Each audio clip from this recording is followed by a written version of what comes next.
Great day to everyone. I am Dr. Nino Naldoza and I'm going to deliver a lecture on educational technology.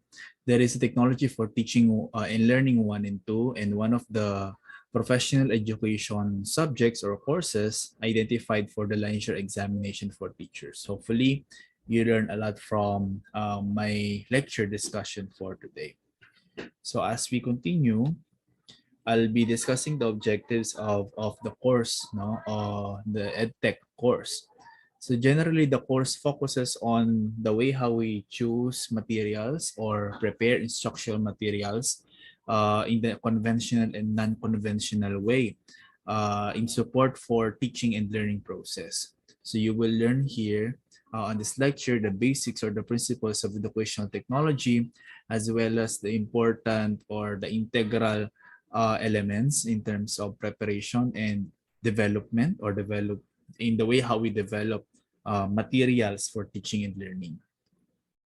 Okay, so I'll start the discussion by giving you a description about educational technology as mentioned by the Commission on Instructional Technology.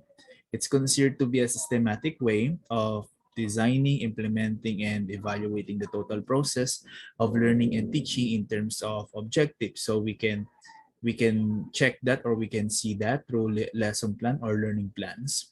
Also, the way how we conduct researches for human learning and communication, combination of human and non-human resources bring about more effective instruction. So that is a definition from the Commission on Instructional Technology.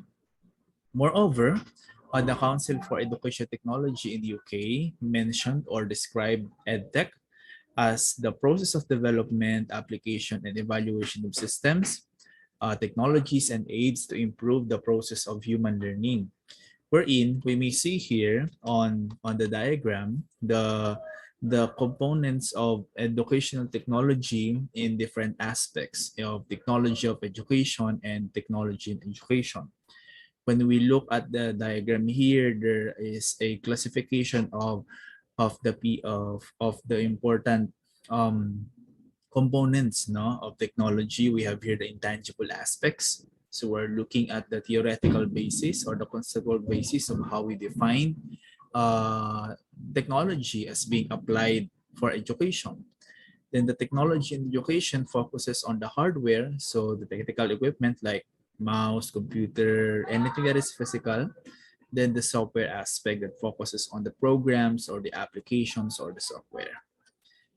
Now, in technology, if we're going to differentiate the two, no, technology in education focuses on the gadgetry of education and on the training. Like for example, the equipments or the materials being used to be a medium of message, no, or to transfer or to share information. Like for example, television. We also have here the laboratories and the different types of media and computer. While we're dealing with technology of education, it focuses on approaches, it focuses on principles and components, on how do we define technology and would apply on the practice of the different academic disciplines. Now, another definition from Association for Educational Communications and Technology mentioned that EdTech is also a field. It's considered to be a discipline. Okay, it's a discipline where we put dedication on the study of the theory and practice, involving design, development, utilization, management, and the evaluation process and resources for learning. So it's not only about a mechanism or support for the teaching and learning process, but we consider EdTech as a discipline. Okay.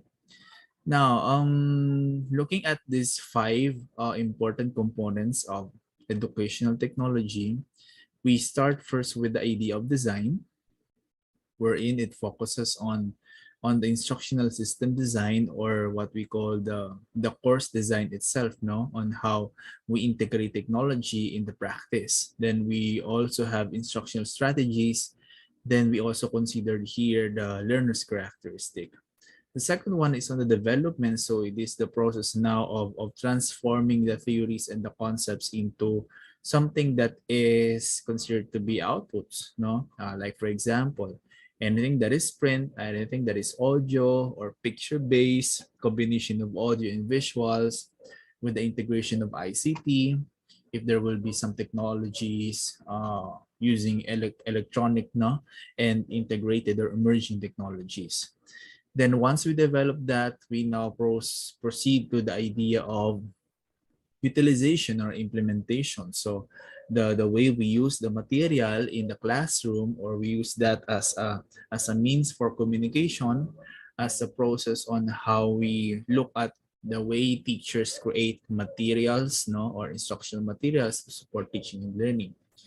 Then we also have the idea of evaluation, wherein once we utilize that, there's a need also to evaluate the quality of the material, okay, how it is being supporting the trust for teaching and learning, and we see the value of it when we implement formative evaluation or summative evaluation.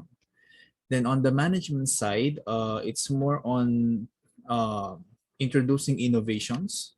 I'll go back. Introducing innovations, resource management, project management, storage, at the same time, proper utilization of the material, how we're going to keep that or store that. So it's more on the idea of the management side. Okay, now let's define technology integration. So it's the process where and how the technology fits into teaching and learning. Definitely when we teach, we usually apply technology, and the idea of application or technology integration would always be appropriate and fits on the learning plan that we design, on the learning competencies or outcomes that we are expecting for our students to accomplish, and the teachers to implement. Okay. Now, given the 5 domains of educational technology, the first phase, as what I mentioned a while ago, it's more on the design phase. It's more on the planning phase of the edtech. The development is more on the producing of the material. Then we utilize the material. Eventually, when we utilize that, it's more on the practice, you know, or the real application or the action phase. Kung saan na natin ina-apply materials na yon. Evaluation focuses on measuring or assessing how the material is being useful or how it is being utilized, or even the achievement that is gained from the students after using the material. Then management focuses on when we combine all of these domains and we apply leadership roles or management side of organizing all of those materials and all of those practices in order to come up with an institutionalized effort of using the instructional materials for teaching and learning. Okay, I would like to share to you a brief you call that an etymological perspective of education, the ed tech and the technology. So generally, when we combine the two, no, and we all know that education came from the Latin word educare, which means to lead forth. Then technology focus have came from the Greek word techni and logia, where it's more on the idea of craft or skill, study a body of knowledge. Therefore, when we combine the two, it's more on being a disciplined application of the purpose of improving the learning, instruction, and our performance. It's also a complex integrated process involving people, procedures, or even ideas, devices, and organizations for analyzing problems, okay, and devising, implementing, evaluating, and managing solutions to those problems involving in teaching and learning. Okay, let's continue. Now, I have here some terms that can be that you need to understand fully, no, in terms of how we differentiate the use of technology and education. Teaching technology is when you are, yeah, teaching the proper use of technology as part of the improvement for teaching. While we're dealing with technology and education, it's more on a concept of of the tangible or the gadgetry, while technology of education, as what I mentioned a while ago, it's more on the approaches or um, the principles or the models that we could look on the use of technology, okay, in improving the quality of teaching and learning. Now, instructional technology, it is a branch of education concerns with the idea of instructional designing and development. The purpose for this, there are people who are working on this area. We call them as instructional designers, wherein they are the one who design virtual learning plans or even the on-site learning plans and make it more effective and provide good learning experiences. Integration, infusing technology into learning experience, educational media, it refers to the channel um, or or what we call the medium, no? The medium in the way messages are being transferred or even being communicated to the target recipients. They are usually utilized for the sole purpose of teaching and learning. And also we have here technology enhanced classroom. The classroom has been integrated with different technological equipment. Like for example, usually in the usual face-to-face setting, we have laptops, we have computers, we have projectors. In the distance education or flexible learning, we have like this. I mean, this is recorded by Zoom or even Google Meet, or you have your recording device at your home. Then, or you support synchronous sessions or asynchronous sessions using learning management system. It depends on the context of the organization. Okay. Now, I want to discuss more on the theoretical foundations of tech ed tech, no? As we align that with with some of the common or the popular educational theories like behaviorism. Okay, learning focuses almost exclusively on directly observable things. That is, direct observe and believe that most relevant to learning are the immediate things, specifically on the learner's environment. And the equipments or in edtech, no, the experiences and the use of technology would somehow and would stimulate the process of learning among students. In cognitivism, we look at these, no, it's more on yeah, a perspective on the behaviorism to explain complex human learning, notable language learning.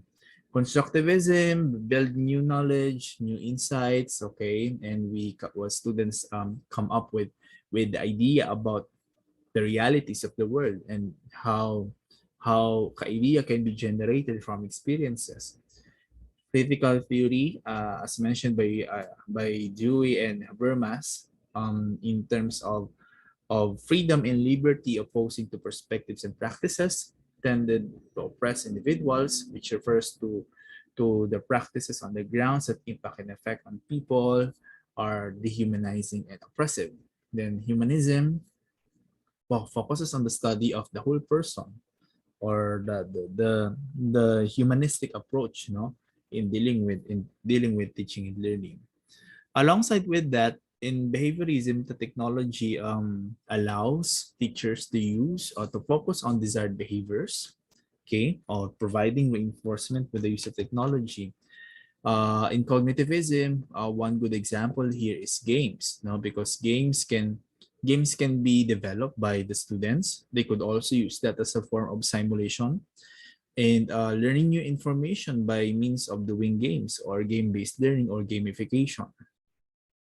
In constructivism, working on the fullest potential of individual, wherein they could construct their own knowledge using the productivity tools, or like for example, some of Microsoft Offices that provides productivity softwares, no, like Google, like MS Word, MS Excel, or Google Spreadsheet, for example. We have Google Docs and so forth. Okay. Now, I'll provide you some historical development on educational technology, wherein the evolution on the materials being used, okay, by people or by individuals as time goes by. So started with cave paintings in 30,000 before Christ. The first thing happened in the history of EdTech was the cave drawing. It provides the purposes of using a specific material in order for them to draw or to paint, no? But there's no exact purpose into it. However, they were able to show them some stories about the life before and what's happening to their life during those times. The Pythagoras Academy in 510 BC. It was a time when the first school has been opened and headed by philosopher Pythagoras. Students were taught in an open classroom setting. So that's the idea of open classroom is considered to be an innovation for in the area of edtech. Manuscript transcripts, handwritten document, okay. While the transcripts is the printed copy among the origin from the Latin words. So it includes text and decorations. So paper, invented in China. The papers used to wrap delicate bronze mirrors in relation to EdTech. It used to spread literature and literacy. Okay. We also have here Gutenberg printing press. Okay, during the in 1914-50s. So it changed the way people learned, shared knowledge, spread opinions, and amused themselves. So basically, because of printing, could reach more people because we're duplicating copies of this text, okay, or this document. No, the hornbook and the printed books in 1450s or earlier.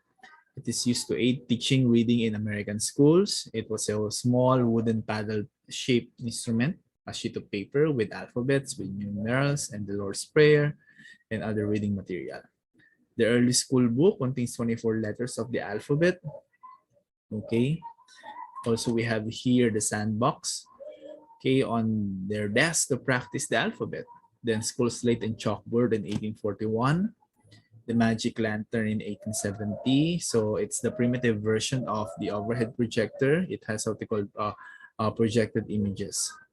Okay, wherein you're going to use a to use the glass plate on a wall in a darkened room. Okay, so just like a home entertainment, but here you need to provide yourself with glass plates. Lead pencils, the 19th century, mass-produced pencils and papers become readily available. So gradually replacing the school slate. Stereoscope, we have film strip projector and film strip viewer in 1902. We have the radio in 1920. Okay. Overhead projector in 1930, then television in the 1930s to 1950s. Now, I think that's one of the main contribution of technology when we started with the idea of chalk and the chalkboard in teaching. Then we use of these televisions, and we have computers in the 1950s, the existence of internet in the 1990s, then smartphones and laptops in the 2000 up to this moment. Okay, so as you see in the historical development, we're expecting more to come, no, for the coming years. And because of the advent of virtual learning and digital learning, we expect that there will be more innovations to come. And we see the explosion of knowledge, the explosion of innovation in the field of edtech. Now, what are the elements for using technology in education? So here are some of the things that we should remember and we should understand. First, it really gains learner attention. Okay, wherein students are highly encouraged when they see something new, no, on the part of the teacher who's teaching the lesson. Most especially if the teacher applies some technology resources. It encouraged also learner through production work, wherein uh, technology may not be electronic, but we can also identify or categorize technology as non-electronic materials, no? And these materials can promote creativity, self-expression, their self-efficacy, and yeah, to come up with good projects, good products from different levels of basic education or even the higher education. Increasing perceptions on learner control, yes, it's very important for learners because it helps them to be more motivated in the way how they accomplish their tasks or activities in school. Technology, okay, technology-based methods have successfully promoted kinds of motivational strategy, and that is true, which can be done individually or in combination. In terms of unique instructional capabilities, it links learners to information sources wherein, aside from the print materials or the materials that can be searched in the library. Right now, we have the internet and everything can be searched, can be located. Okay, it provides them solutions to the existing problems. Maybe not that academic, but also we consider solutions on their daily problems in life, no, just to provide you when you search something in the internet or in YouTube on the way you do yourself with specific task or the idea of how to, no, how to repair this, how to cook this, so on and so forth. Then you can find immediately on the internet the information that makes someone's life easier. Tracking learners progress and linking learners to learning tools. It also supports new instructional approaches like cooperative learning. On this case, when the students work in a group, when you ask them to accomplish their work using technology, it may help them ease most of the tasks because it provides, I mean, technology itself can provide solutions. It can provide avenue to really to really promote creativity on the part of the students. Shared intelligence, intellectual partnership with computers, the possibility that resources enable and shape activity and do not reside only um, in one agent, but you consider that as a context wherein students will really learn on the use of these gadgets. We also have here problem solving and higher level skills. Students can solve problems on their own. They can represent their own knowledge by engaging into higher level skills. When we provide them activities alongside with technology, that will help them a lot in terms of accomplishing their tasks. Information age required skills would be the following. We have your technological literacy. Okay, we also have here the information literacy and the visual literacy. These literacies are very important nowadays, becoming more technologically literate, information literate, and visually literate. Well, it helps the students to be more attentive, and it supports their skills or competencies to accomplish things in school.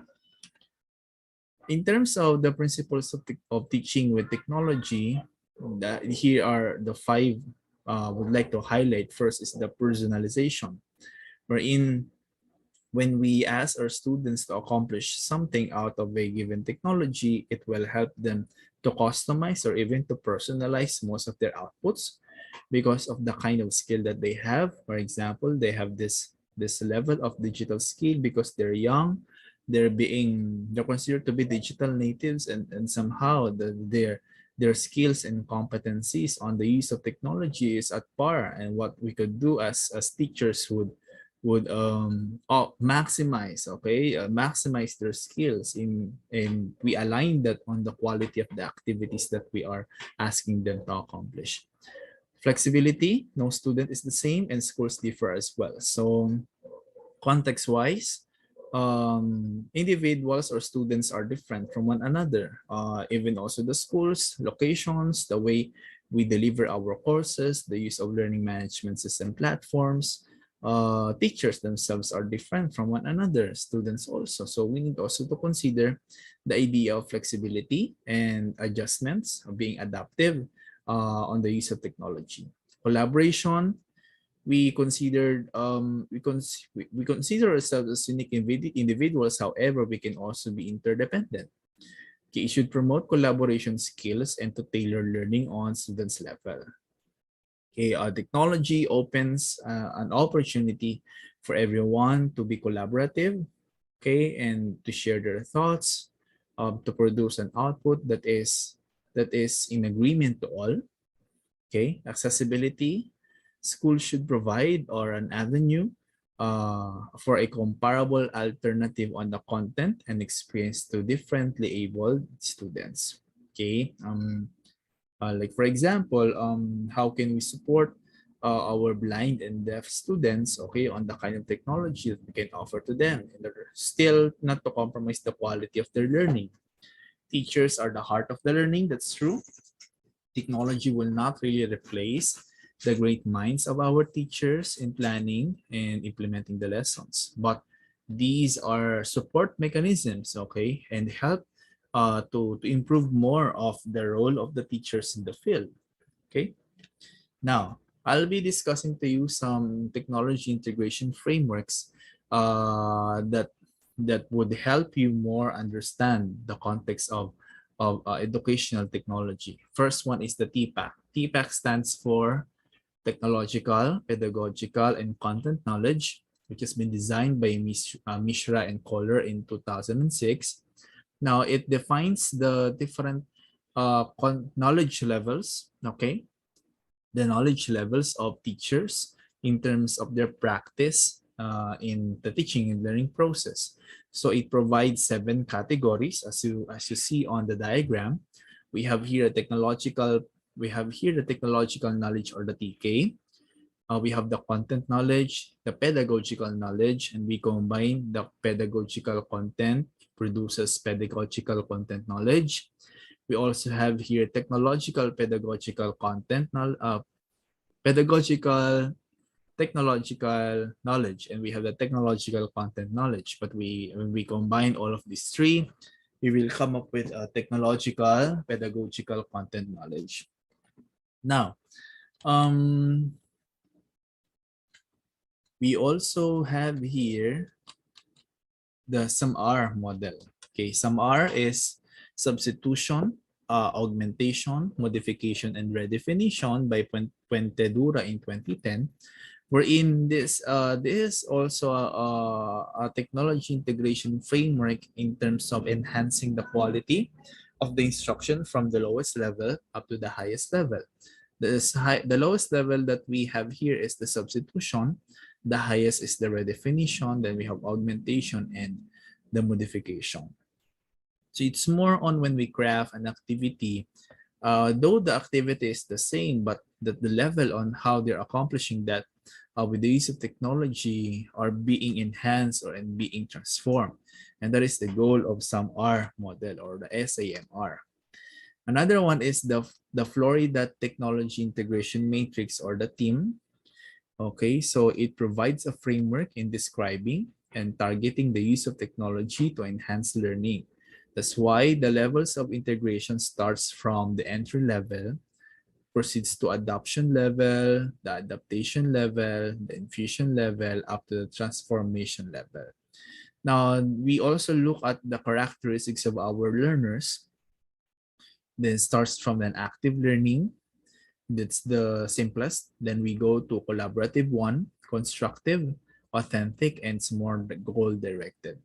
Okay, when you look at the matrix on the, you call that, on the yellow blocks here, sorry, on the orange blocks here, you see that I mean, there's a higher level of looking at how technology is being integrated onto instruction as we go transformational and as we go into goal-directed way of teaching and learning. Okay, so dapat ito pala sa unahan. So TPAC. So going back to TPAC, no, babalikan ko lang yung TPAC. These are some of the guide questions for understanding TPAC. So we have content focus. So literally, it heavily focuses on the content or the lesson itself or the topics.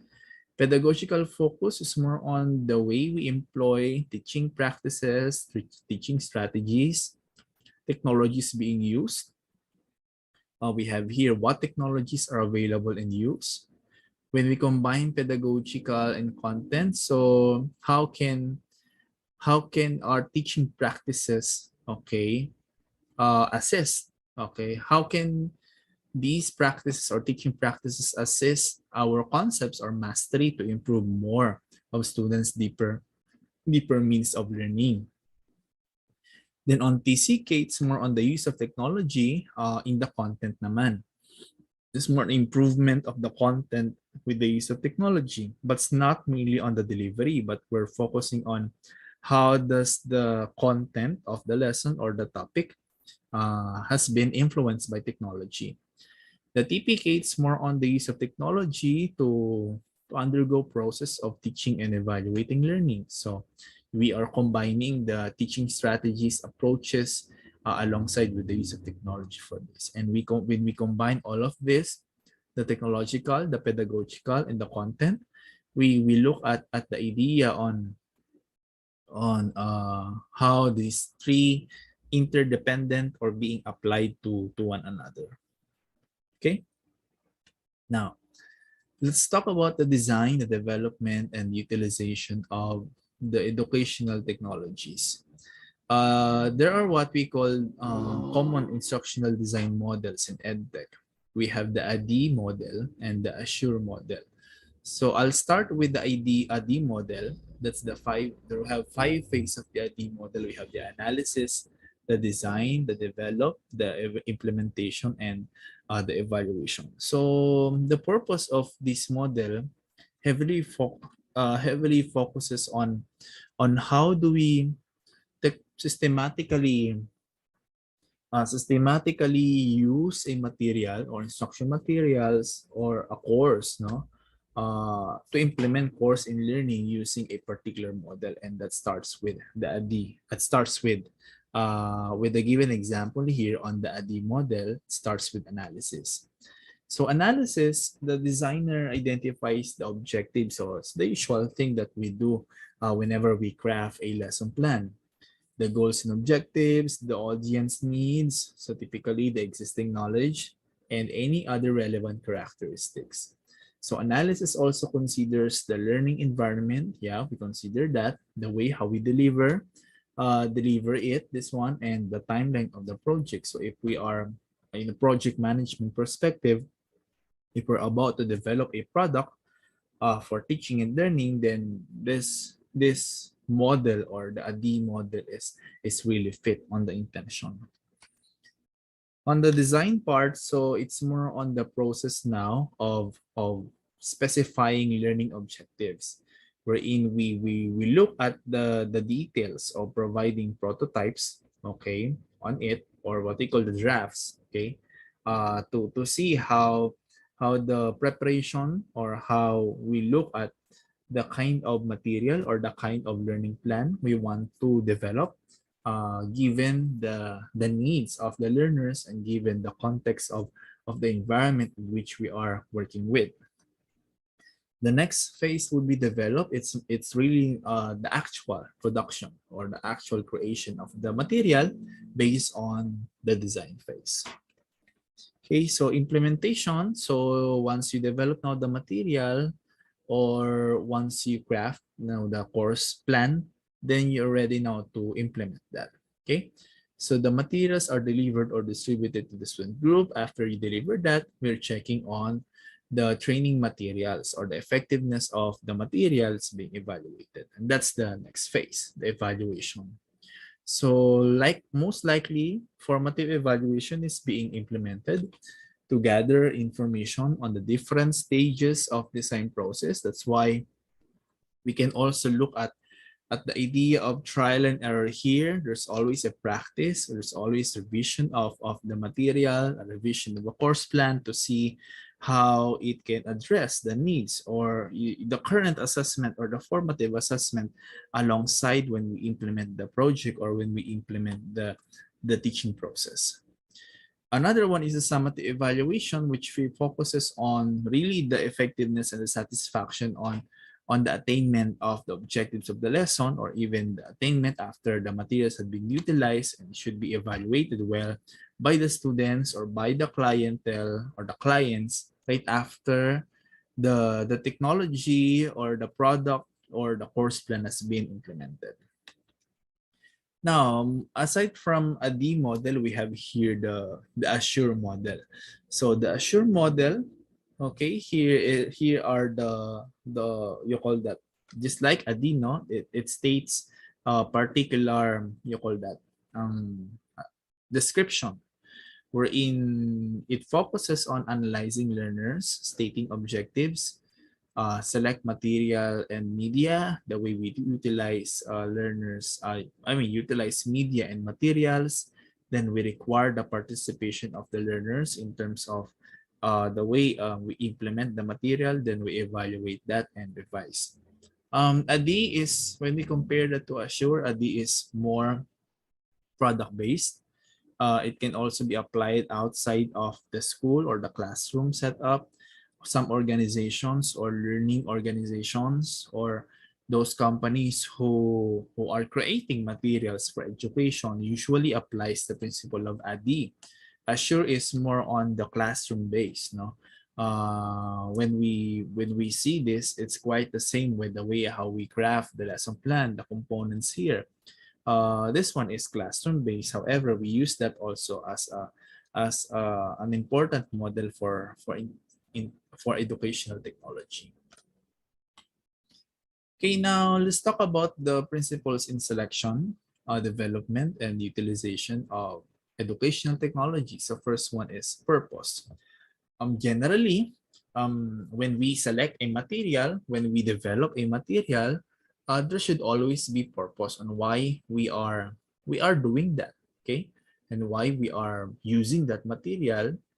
Generally, we want our students to be motivated on, I mean, in our lessons, in our classroom. That's why we are providing them different means for supporting their learning process with the use of materials or instructional materials.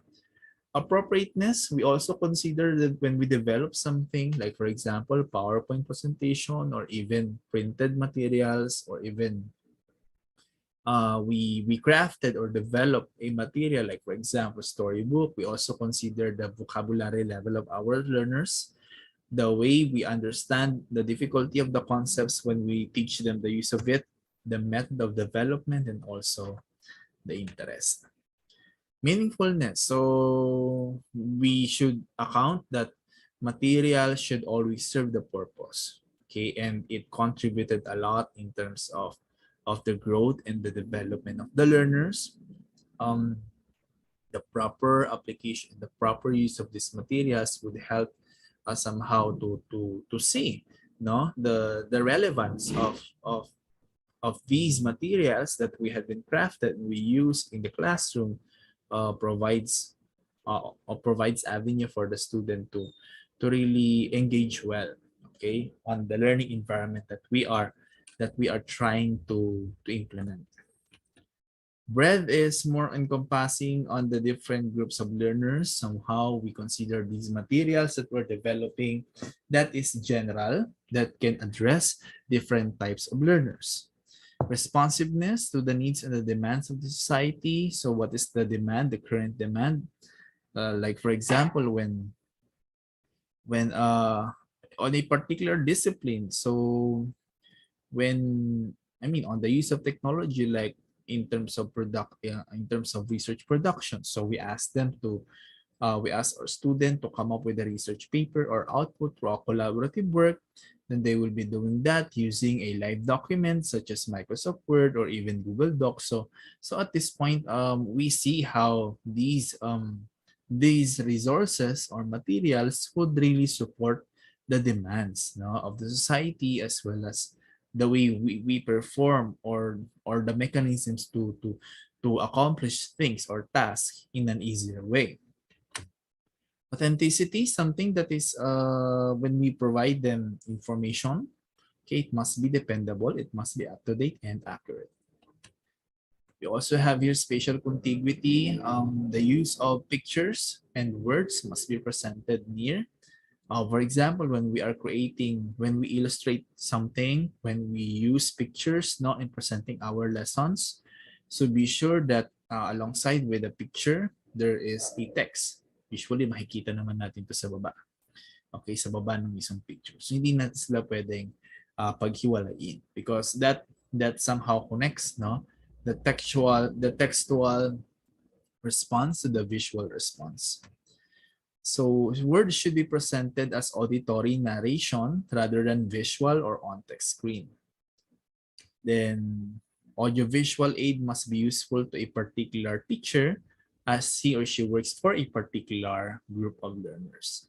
So it should help the teacher to deliver the subject matter, but it should not be a disturbing mechanism for the teacher not to really pull out the lesson. Kasi kahit naman wala ka namang visual aids, kung alam mo naman ang tinuturo mo, no? So, okay lang ito. Pero ang problem, paano pag wala na ang mga materials na to? Kakayanin mo pa rin bang makapagturo ng maayos without this one? So, you need to see the importance of mastery here.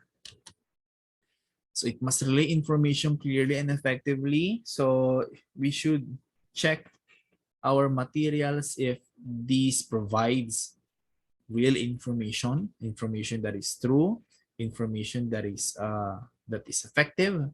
Okay, and the way we communicate that to our learners must be well, effective, and efficient. So they should catch the interest of the users, stimulate curiosity, or satisfy the needs to know, encourage creativity and imaginative response among the users. So cost effective, how much is this for the students not to avail if we are requiring them to purchase something because it's being needed in the class? So let's assure that it is cost friendly, okay, cost efficient.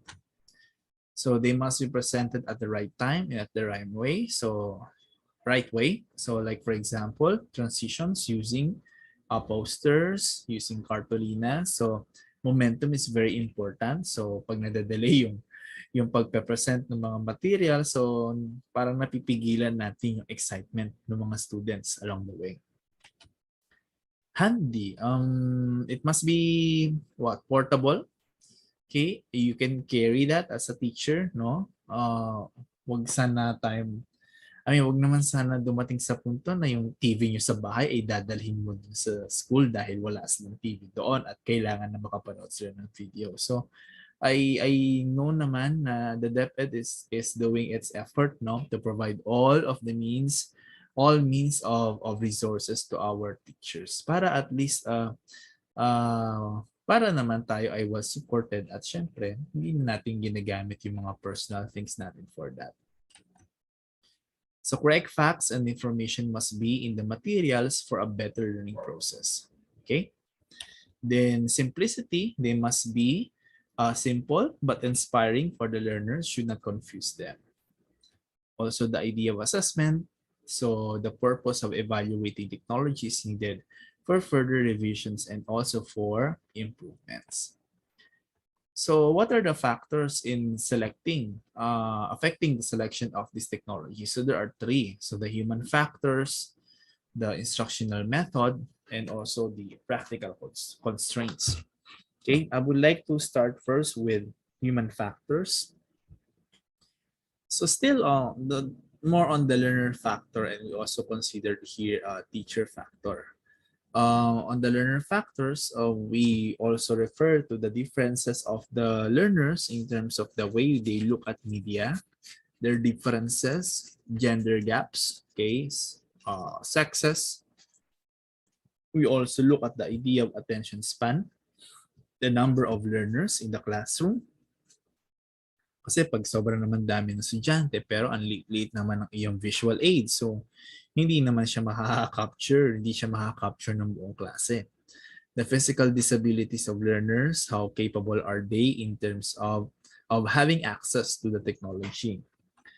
Teachers factor, it refers to those factors that affect the success of the media implementation. Okay. Okay, so we also have here instructional method. So the method dictates or limits the choice of our presentation media. So we considered also the learning or the teaching strategies that we have, because when we do, for example, a lecture method, so we need to come up with a good lecture material.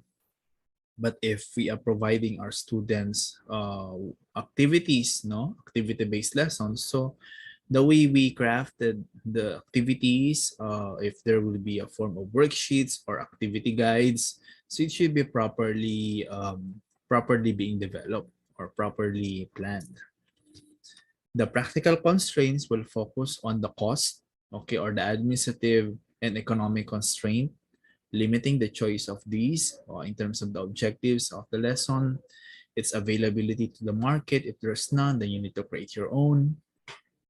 Time constraint, no, how long will you implement the lesson, and alongside how much time will your student consume in using or utilizing the material.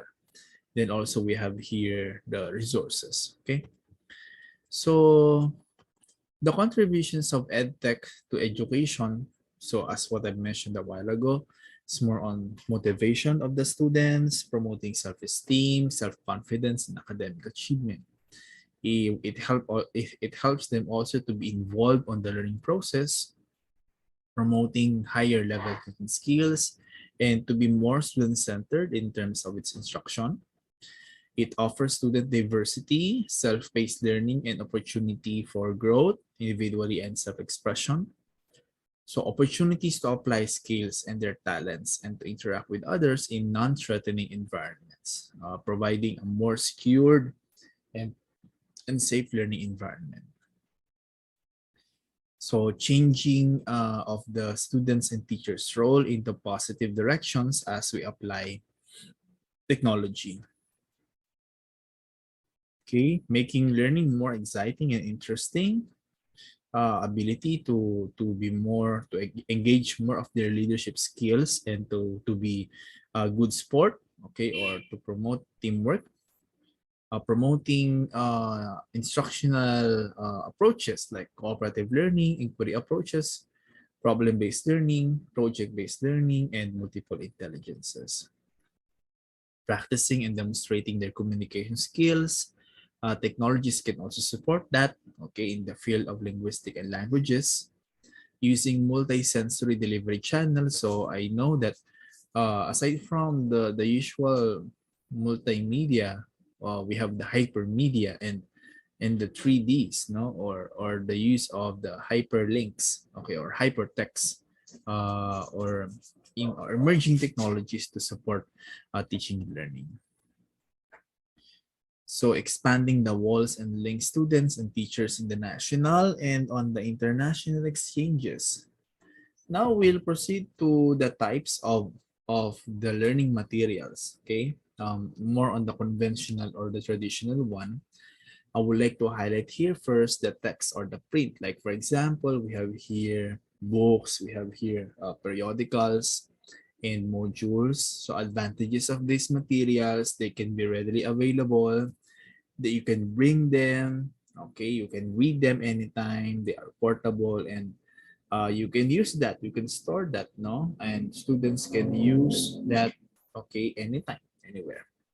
The limitations is that the reading level, if the students are non-readers or they are considered to be proofreaders, okay, the memorization, somehow books promote memorization because when the teacher crafts a lesson, or so for example an assessment or a quiz, sometimes it's being lifted from the textbooks, and students, if they are being practiced to be like that every now and then, they're more into promoting themselves with memorization rather than to think critically.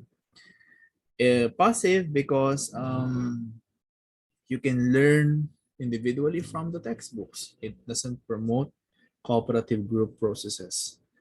So utilization, so you could have text or print like textbooks in direct student reading, emphasizing the use of the visuals with text-based, and check the learners or the teacher's guide for additional materials, and to provide them supplementary text with other media, no, like pamphlets, the brochures, the magazines, okay, or legal documents that will help them understand more of the context of the lesson.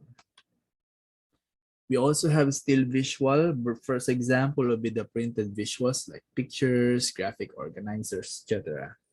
So realistic format because it provides a representation of a verbal information.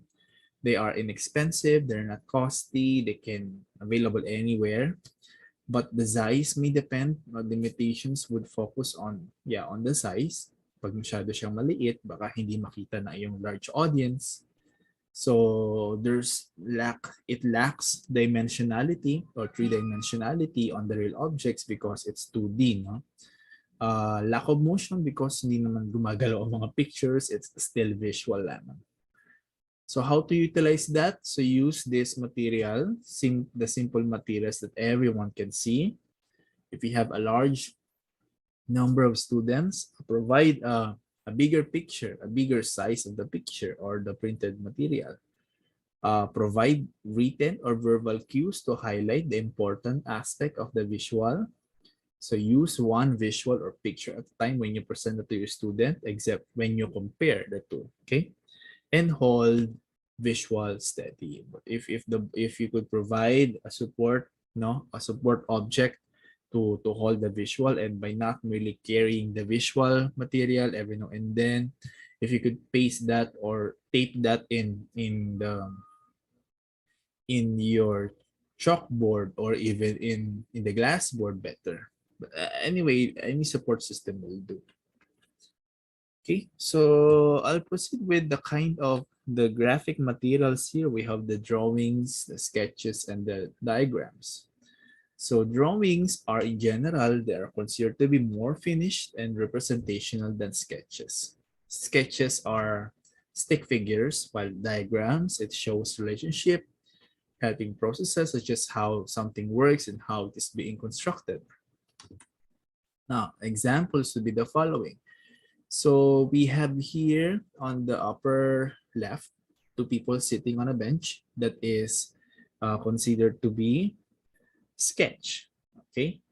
Lower right, it's considered to be sketch, but you may see it's quite it's a drawing, however, still categorized into sketch. Spider-Man picture or here, a drawing here is considered to be a drawing.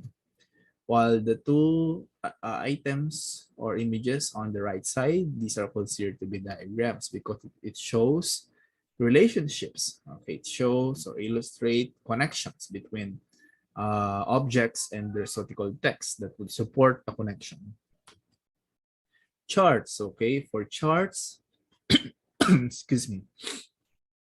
For charts, these are considered to be graphic representations of abstract relationships. Okay, most of the classrooms have the so-called graphs, and we usually see that, okay, in basic education, because students in the basic education needs to learn more of the visuals. Okay, and the one thing to provide that is the use of charts.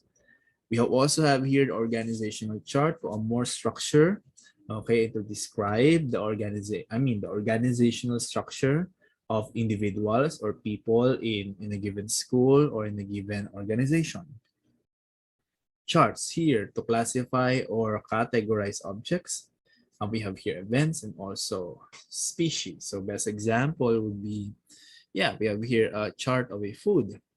Then we have here scientific classifications, okay? Starting from kingdom, we have phylum, we have class, order, family, genus, and we have species.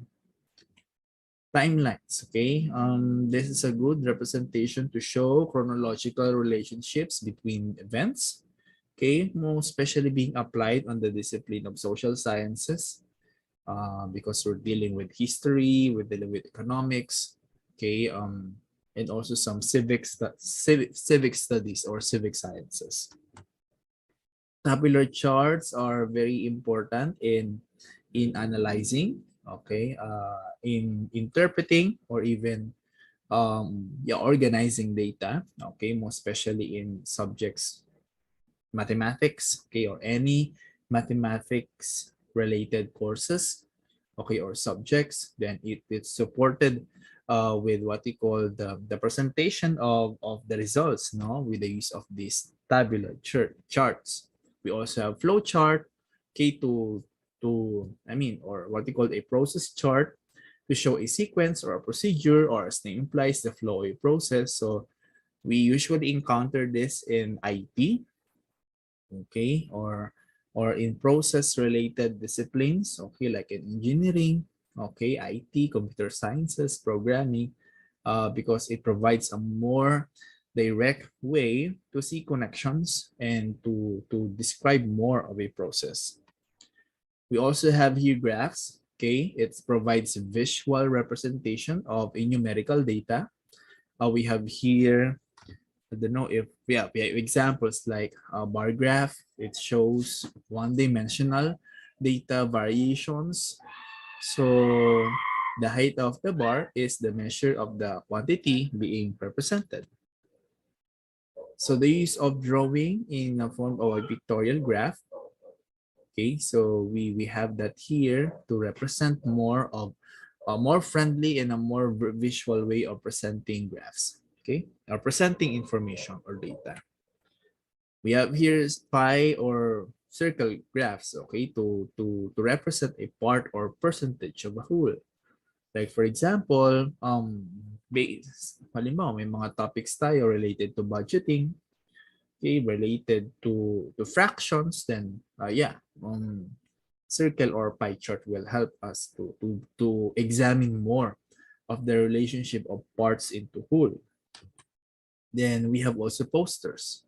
So the combination of images, the combination of lines, colors, and words, it reminds people can remind people also on the safety tips or some sort of announcement of reminders in the form of a poster or updates, no? Now, most especially in social media, if you're added in some of the pages of your academic school accounts, then announcements are being provided there, and it's being created for a poster. Cartoons, that is a rough caricature of real people and events. So there's always be a script, okay, here on a given example. And we look at how the illustrators would like to illustrate more of the scenario or event in a given cartoon. Okay, so we'll proceed now to the next one. Another conventional technology would be the display visual. We have here the chalkboard, the bulletin board. When we're talking about displayed visual, these are areas or spaces in which provided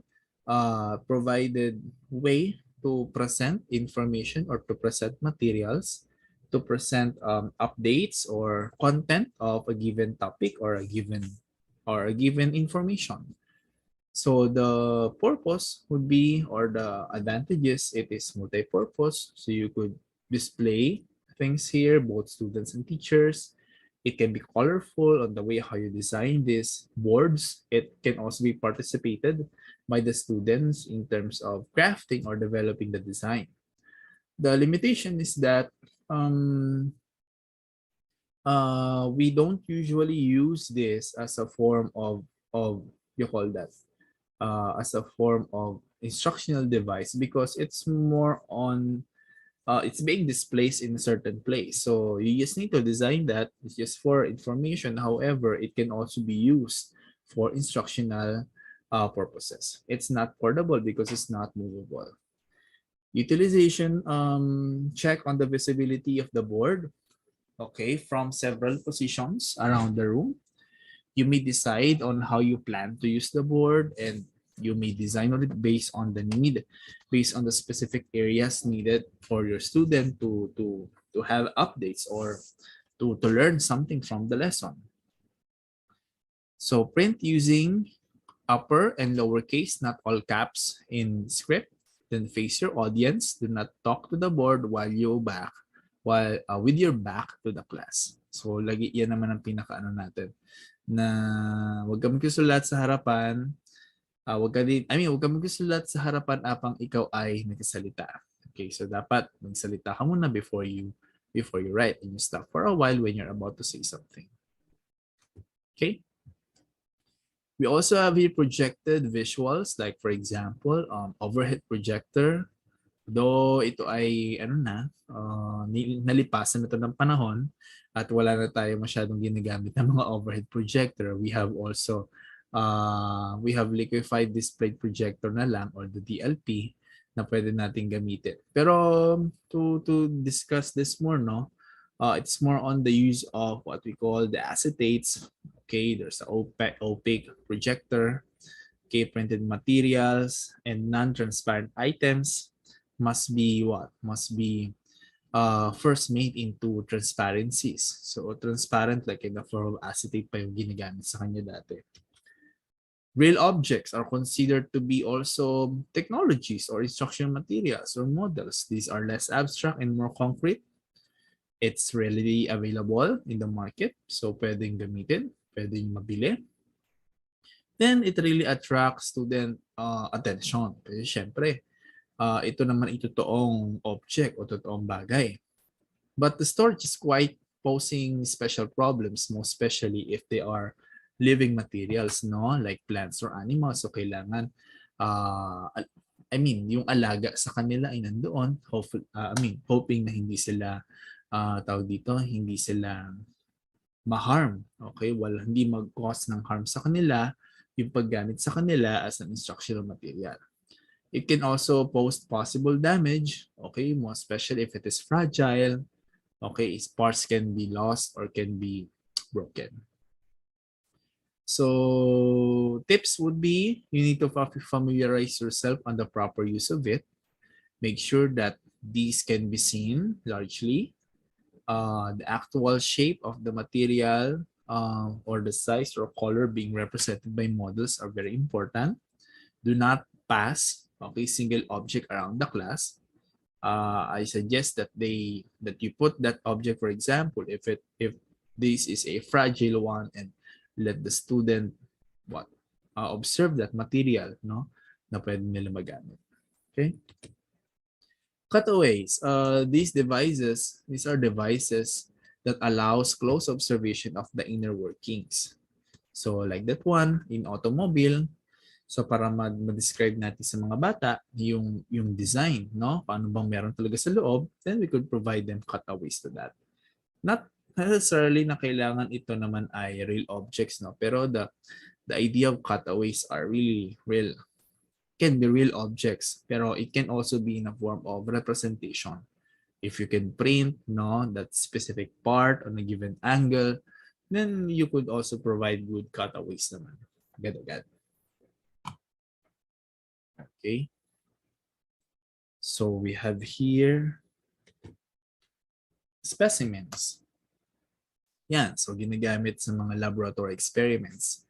So it can be an actual plant, okay, animals or parts that are preserved for convenient inspection. So we have here also the audio technologies we're in. Like for example, the MP3, the podcasting, the recorded audios, no? If you have still tapes, pero ngayon kasi we have MP3, we have Bluetooth na, no? Make sure that all students involved can hear and that other students are not really distracted. Okay. We also have here audio cassettes, tapes, recorded prayers or recorders. So yeah, we have CD na. So to save that, no, we have our Spotify, no. Familiarity, verbal message, students who cannot read can learn from the audio material. Then stimulating, audio media can provide a stimulating alternative to reading and listening to the teachers. Limitations will be on the pacing, kung masyadong mabilis. Okay, yung information na sinasabi doon sa tape recorder. So babalikan pa niya ito.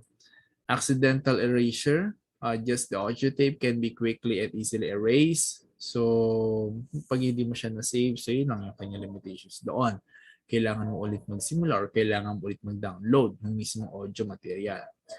You could use a handout or worksheet to maximize learning using this kind of material and to do a follow-up activity after each audio lessons. CD, the compact disc, okay?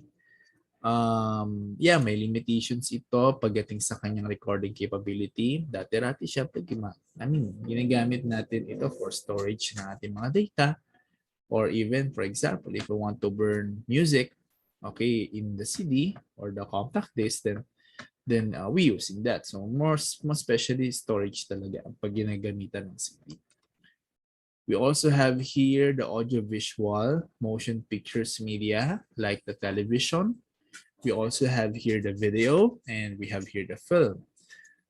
So advantages, it's moving, okay, moving images that represents procedures in which motion is very essential. It can be real life. You can record a video, yeah, of people, okay, or you could demonstrate. You could do like this one. This is a recorded video, okay. A repetition, a video allows repeated viewing of the performance for emulation. So, yun yung kanya advantage. So, pwede mo siyang balikan. However, fixed-based scheduling, okay, on the use of it by the teachers, and misinterpretation, documentaries and dramatizations often present complex or sophisticated treatment of an issue. So that's why we need to streamline ano ba yung mga materials na pwedeng gamitin, mga audiovisual na pwedeng gamitin sa classroom para hindi ma-compromise ngayon yung quality ng mismong material. So check lighting, seating, and volume control when you ask your student to watch and hear the video. Then do you need to provide them questions or guide questions that will help them easily understand what's with the video or what's with the audio visual material is all about. So on the chalkboard or in the glassboard, you could also put some main points or even a PowerPoint presentation covered on the material. So you could provide meaningful follow-up activities. You can get involved in the program. You could also embed this in the presentation file or presentation slides. You could embed this video and let your students watch it. So what are the 10 commandments in creating a learning presentation material? So ito na yung idea natin ng ano yung mga do's and don'ts ng paggamit natin o pagpoproduce natin ng mismong material. First one, do not overcrowd.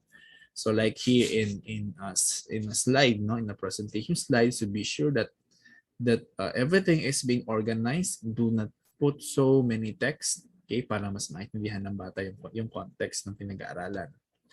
Be consistent in the format, layout, and conventions. So wag papalit-palit ng mga backgrounds. So be consistent to this one. Appropriate typefaces and point uses. So the sizes of the fonts is very important. The use of headings as well as the indentation. Use bold and italics for emphasis but do not overuse them. Okay, so kung meron kayong gustong i-highlight na word, you could use this mechanism in the bold and italic way. Pero wag naman lahat ay i-bold. Okay? Use titles, headings, and subheadings to clarify and guide. So there must be identification that these texts are titles, these texts are headings. Use numbers to direct through sequences. Siyempre, pag procedure ito, okay, sequencing ito, gagamit tayo ng numbers to identify. So kapag naman reinforcing ideas, so you could use graphics or illustration. Kapag naman markers, you could use a symbol or specific icons. So you could use audio, colors, or music to stimulate, but do not overpower the senses. So what does it mean? Pwede ka namang maggamit ng parang mga audio material for this or music to stimulate the learning of your student. However, wag siyang laging gagamitin kasi hindi naman yun ang focus ng iyong lesson unless if it is really the objective of the lesson, no? Again, it's just only a support mechanism. So produce material with technical excellence, good quality, good audio. It should be clear.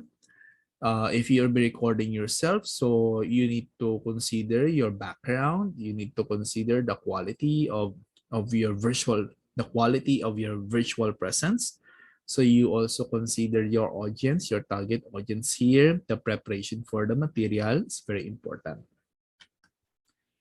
Now, the IST, or the International Society for Technology and Education, identified these what we call technology standards. And these technology standards are being practiced on the use of technology. So we have here the visionary leadership, okay, digital age learning culture. So we need to understand as a teacher that that the way they learn and be creative, okay, depends on the type of their digital age, you call that, digital age era. Kasi karamihan sa kanila, as sila mga estudyante natin, naaabutan natin ay mga Gen Z or iGen. So, expect natin na they're really digital natives and mas matataas na ang level ng kanilang uh, digital proficiency compared to us. Excellence in professional practice, so you need to model digital age work and learning, systematic improvement, assessment and evaluation. So we look at the way how we promote quality assessments even if the task is being administered in a digital platform or administered in digital learning. Then also social, legal, and ethical issues, promote and model digital citizenship and also responsibility. Their presence in the social media, their presence in the virtual work or virtual networks matter. Okay, so essential conditions for technology integration in the classroom. First is shared vision for technology integration. So institutional level or school levels, we should consider the planning phase, okay, on how we put budget or funding to the need for technology equipments, okay, or technology infrastructure, the needs to match technology on the curriculum needs, as well as it address certain level of flexibility.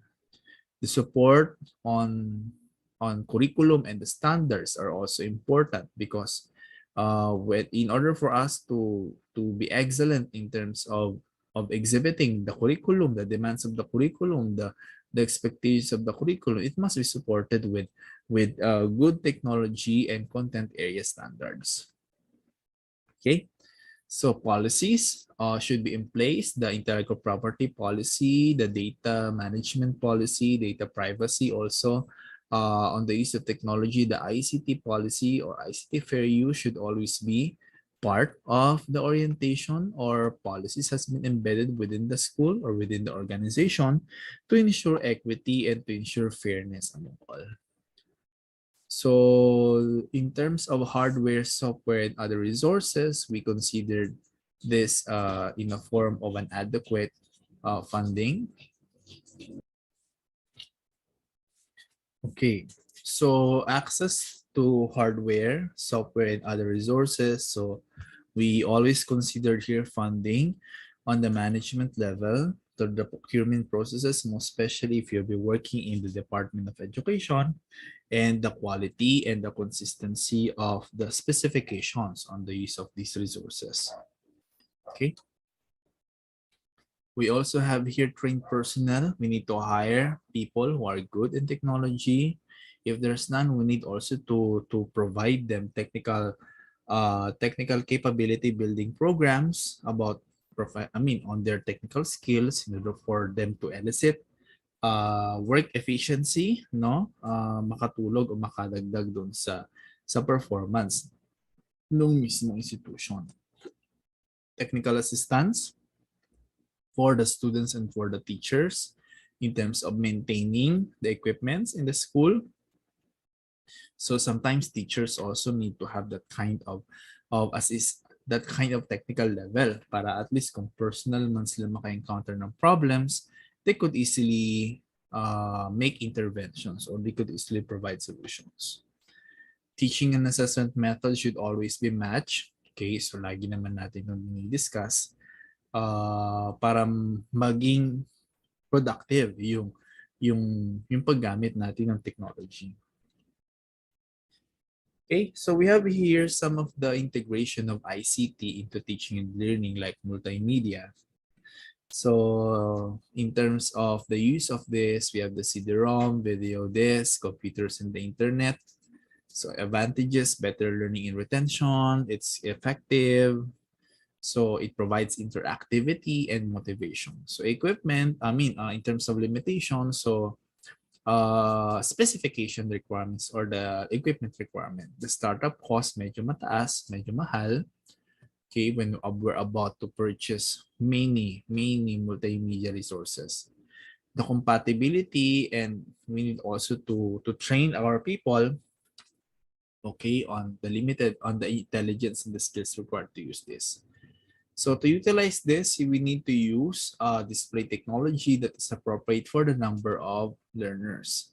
So we need to test software, install authentic software in advance for the presentation, and we need to run it, okay, so we could respond more quickly if there are problems alongside before we proceed with our presentations.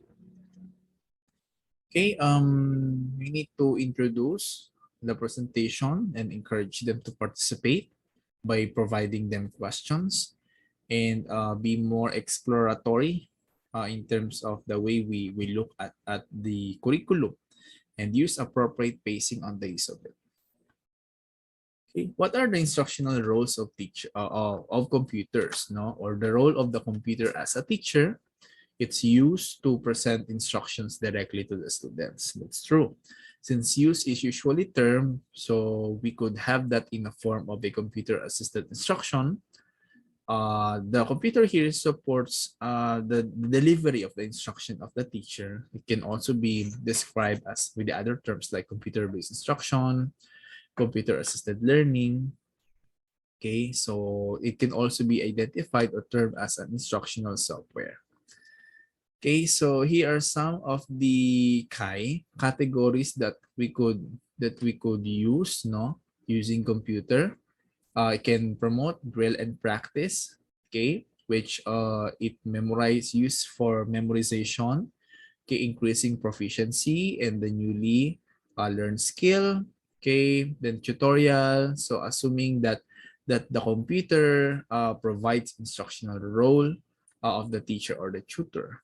Simulation, so when we present a video, for example, or a website that represents or model a real system, a situation, or even a phenomenon.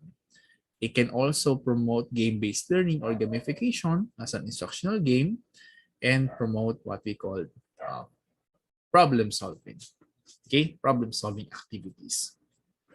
Okay, so the role of computer as a tool, it can be informative. So if it is informative, um, any material that can be found in the internet or in the computer that has different format, like in a text format, sound, video format, multimedia, that can support teaching and learning, providing the different content or information that's needed by the teachers or by the student to really learn more about the lesson or about the subject area.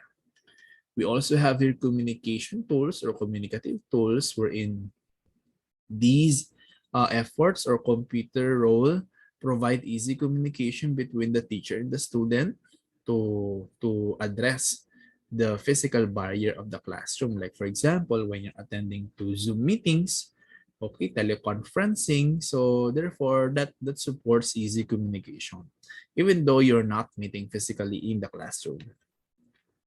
So there are two categories of this. It can be synchronous, example would be chat, and video conferencing that is considered to be real time. But when talking about asynchronous, it can be in the form of an email or a post, no, in a social media site, okay, wherein you provide them information, but it's not live, but somehow it is being delayed.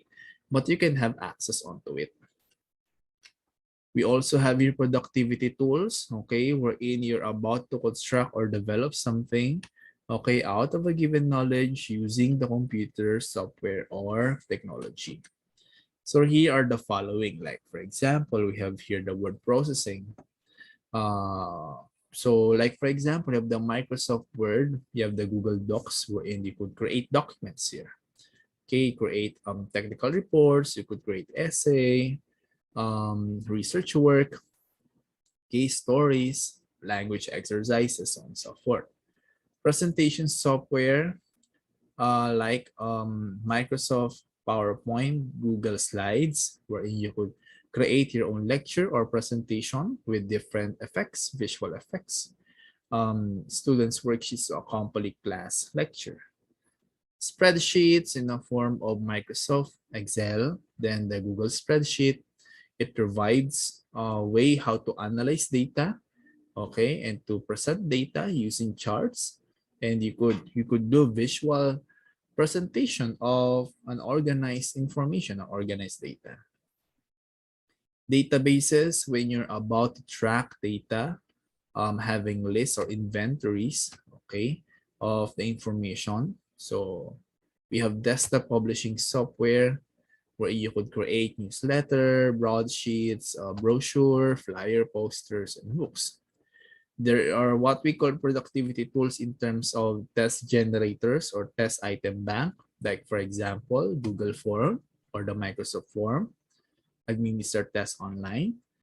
Image processing tools like Adobe, Photoshop, okay, to illustrate documents or web pages, websites.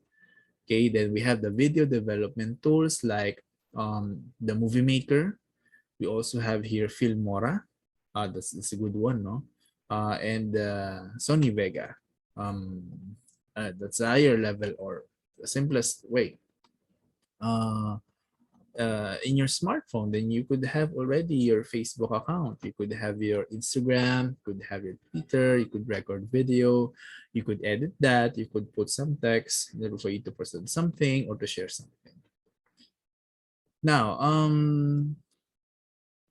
as a situating tool, so these role of computer can provide experiences to the context and the happenings. Like for example, we have here simulations or even virtual reality.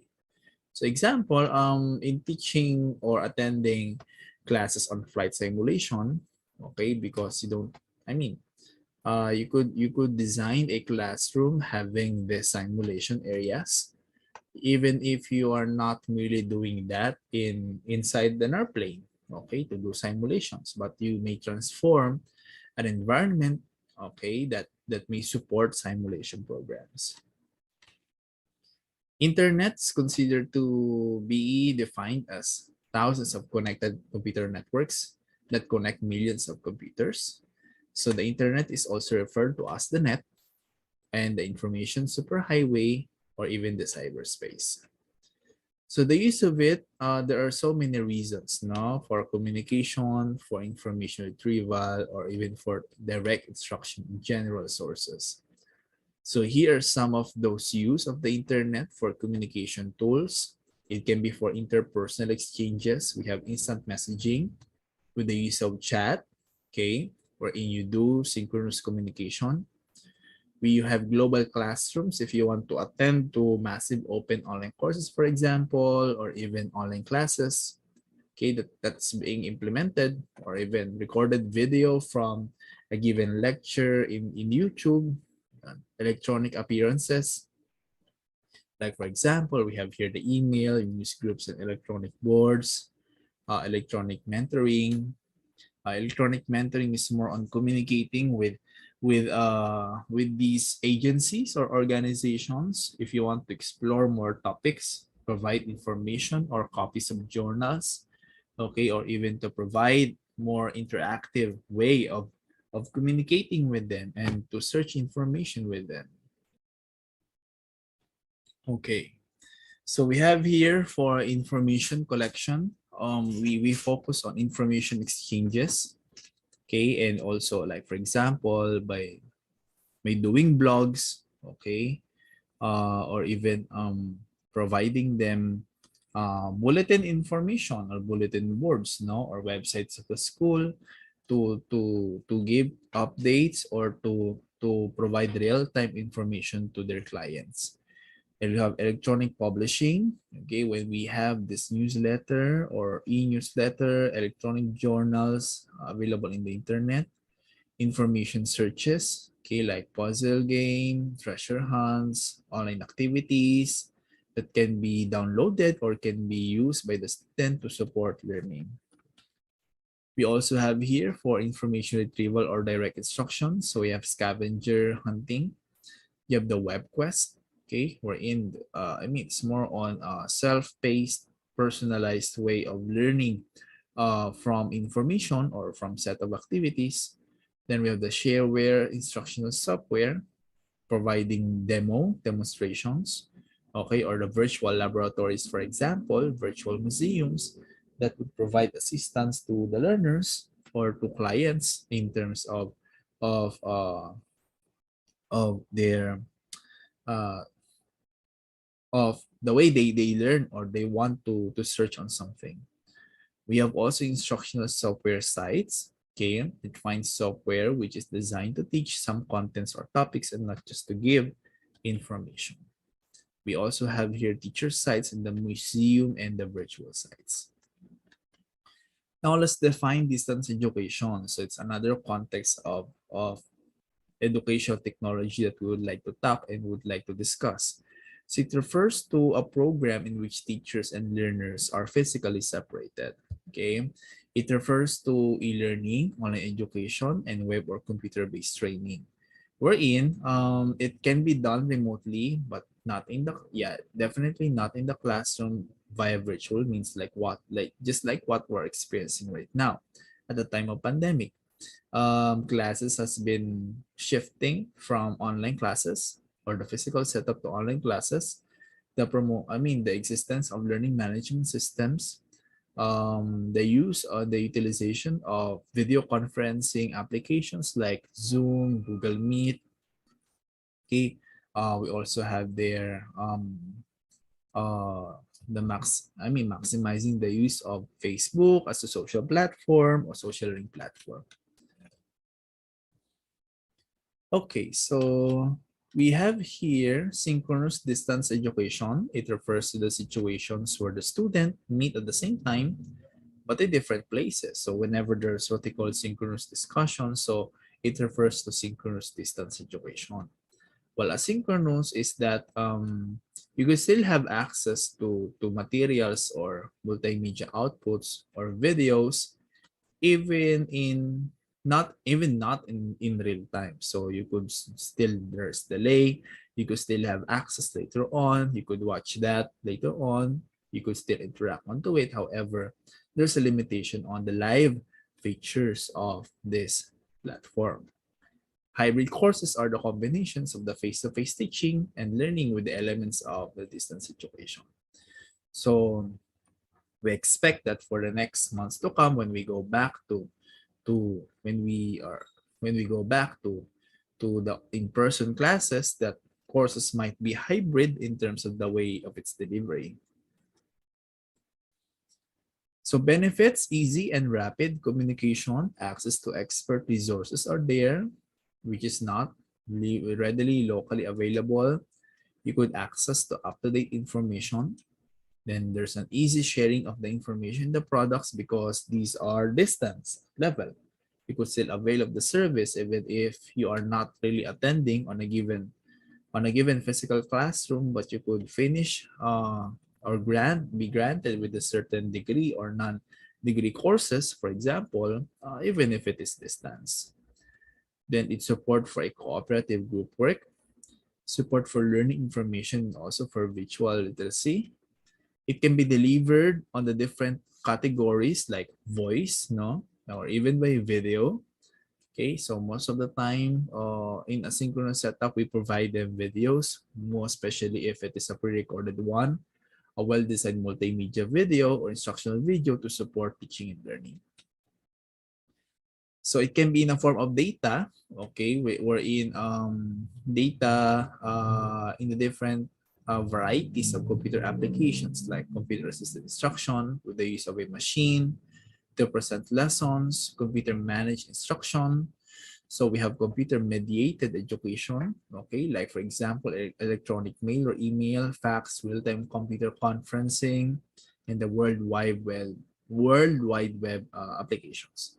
We have computer-based multimedia, the context of HyperCard, hypermedia, okay, and also flexible computing tools that would support the demands of flexible learning, especially at this time around. Print is considered also a form of distance education, wherein Some schools may send a printed copy of the module. You need to accomplish that for a specific time frame. Then you need to return it back through courier together with the responded activities embedded in the module. Like for example, then the teacher will check that. No, that's what they call the offline based distance education. Okay, so format we have here, it can be a form of textbooks, it can be also a study guide, it can also be workbooks. So it's not that when we say distance education, it's purely electronic. However, you could also use printed one, can be sent through courier. You could also get that in the institution or the organization to pick it up, okay, and to accomplish that for a specific time frame, then return it to the school, no, or to the institution. Then they are being directed to assess, no, based on the activities that the learner responded. It can also be in the form of a course syllabus or in the form of a case study. Okay, it depends on the nature of the course, on how we look at the way it is being designed, no, or the instruction is being designed on a given course. In the video based distance education, we can describe that in a one-way video wherein just it can be broadcasted like radio and just listening and just watching. But if it is a two-way, then that's the idea now of video conferencing with cameras, with embedded or built-in cameras or microphones, and there's what they call a video monitor. So here are some of the technologies on computer-based. You could, for distance education, you could use CD-ROM or DVD-ROM for that, for self-study courses, or for example, for foreign languages and business education. It can be supported by email, okay, for communicating with your teachers, with instructors, with parents, and also with the student. In computer conferencing, like online class discussions, forum debates, okay, which is considered to be, you call that, asynchronous or synchronous mode of doing that. No, it depends on the nature of the platform and how the software is being embedded. Chat or instant messaging can also be in a form of distance education. So live student interaction with an expert. So even if there's no video, there's no audio, but real time you could type or provide a message and you could easily get a response after. Web-based instruction or online learning can present content, provide links to information and other locations, and serve as a focal point for distance education experiences. Who are the key players for distance education? So we have here students. Yeah, that's the considered to be the cornerstone of every effective distance education program. Wherein the effectiveness and the efficiency of the courses, of the curriculum, of the IT infrastructure, the support mechanism are being judged. The faculty is the one delivering the lessons or the contents or facilitating the lesson itself is very essential as well. Facilitators may act onto it. Support staff and the administrators are important because they are serving they serving the clientele, okay, to assist in the needs in terms of the delivery of the distance education program. Now, what are the things that you need to consider in terms of choosing the best delivery system? So again, going back to the core, we consider the learner's characteristics, the performance, the objectives, the context, the assessment requirement. We need also to look at planning level, how the students are being grouped for one another to promote learning, and the use of material and media, okay, in the range of cost, convenience, and practicality for the learning context. When we evaluate that, the material in the distance education setup, we need to consider the following. In terms of matching the curriculum on the content, in terms of the accuracy of the content, we also look at how effective the material that is being used to understand learning and to reinforce learning, how these resources enhance instruction, portability or accessibility for the teachers and students to use the resources, and in terms of its quality or technical quality, how do we ensure that, okay, and practicality on the use of these materials for the teaching setting. Okay, that's it. That covers educational technology or the technology for teaching 1 and 2. Hopefully, you learn a lot from a simple lecture that I provided to you. So thank you very much for listening. Um, have a great day, everyone. Stay safe and God bless.